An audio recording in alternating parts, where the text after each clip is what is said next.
She clocked in for another late shift at the diner. Same smile, same kindness, same promise of a quiet night.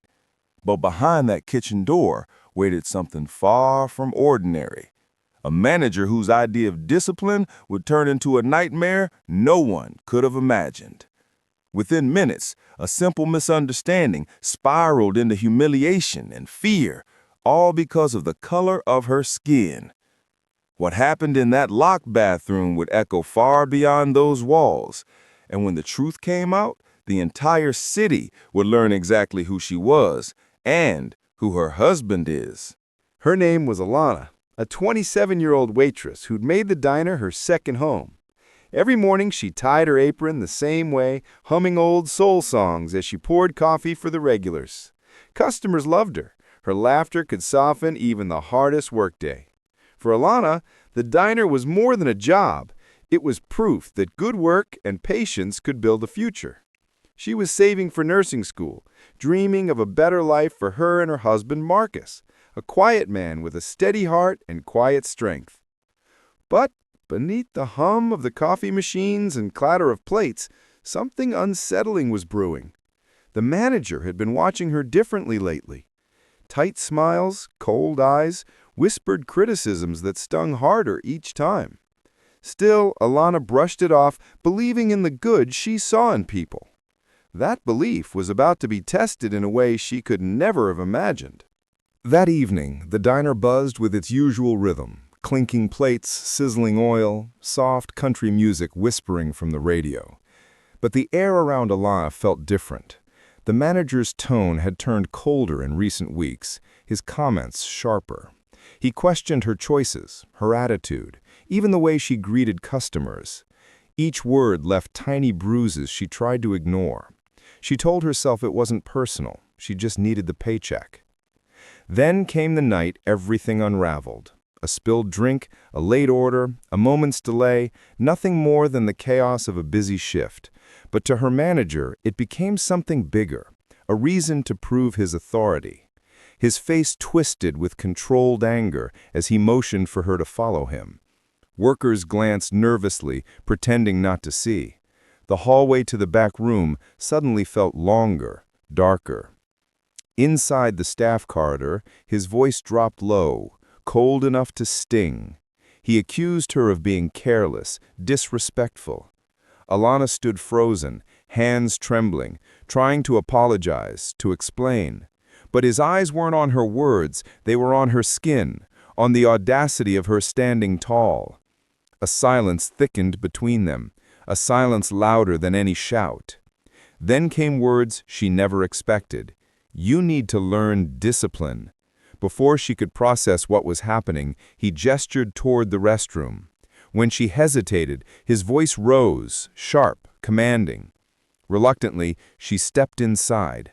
Then, the unmistakable click of the lock from outside. Her heart stopped. She knocked, called out, but the door didn't open. The reality sunk in. She wasn't being scolded. She was being punished, humiliated, imprisoned. Minutes stretched into hours, or so it felt. The fluorescent light hummed overhead as shame and disbelief fought inside her chest. Tears welled, but anger soon followed. She couldn't understand how someone could treat another human being like this, because of power or prejudice or both. Outside, whispers spread through the diner.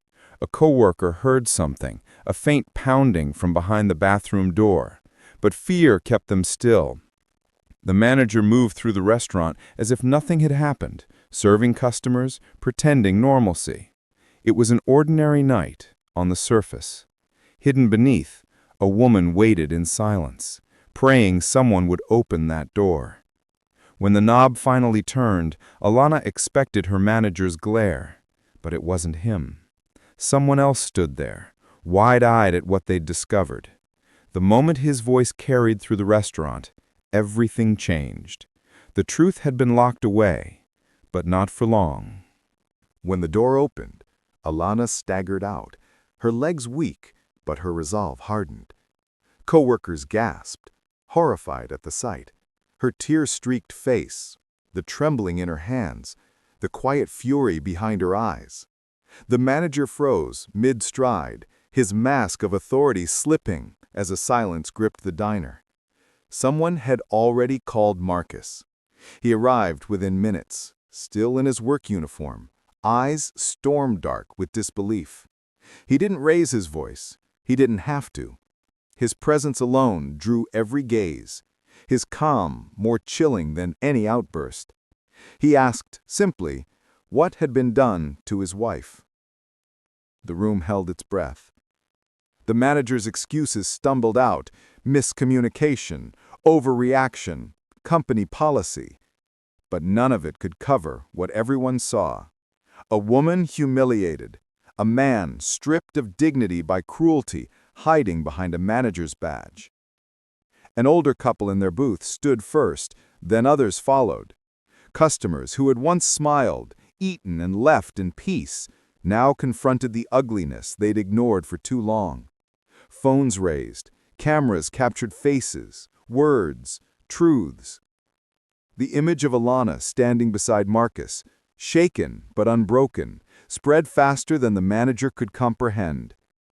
Authorities arrived to take statements. The manager's confident tone cracked as questions turned sharp, as witnesses spoke up, as supervisors learned what discipline had meant that night. And in the swirl of flashing lights and restless murmurs, Alana finally exhaled. Every breath burned with the weight of what she had endured, but also with something new, power returning to her chest, like air after drowning. She met her husband's eyes, tears gathering at the corners. Around them, cameras blinked, voices rose, and a city that once moved too quickly to notice was suddenly forced to stop and look. What began in silence was now impossible to ignore, and the reckoning had just begun. In the days that followed, Alana's story spread beyond the diner's walls. Local news stations aired it. Strangers she'd never met sent messages of outrage, of love, of disbelief that something so cruel could happen in broad daylight, right in their own city. The manager was suspended, then fired, his calm authority crumbling under the weight of accountability. But for Alana, justice was about more than punishment. It was about being seen, being believed, after so many moments when voices like hers had been silenced. She spoke publicly only once. Her words were quiet, but they carried far. She didn't want revenge. She wanted change. She wanted safer spaces for people who looked like her. She wanted respect that didn't depend on politeness or patience. Marcus stood beside her, hands folded, his eyes never leaving hers. Together, they showed what dignity looks like when the world tries to strip it away. The diner eventually reopened under new management, but it never felt the same. Each table, each coffee cup carried the reminder of that night. The moment a woman's courage forced an entire community to confront its reflection. And as Alana walked back into her life, the fear didn't vanish, but it no longer owned her. She had turned pain into proof that silence can be broken, that one story can wake 1,000 sleeping hearts. Because in the end, this wasn't just Alana's story. It was a mirror, a reminder that racism doesn't always walk in shouting. Sometimes it hides behind uniforms, policies, polite smiles. And so, the question lingers. How many more locked doors will it take before we decide to open our eyes?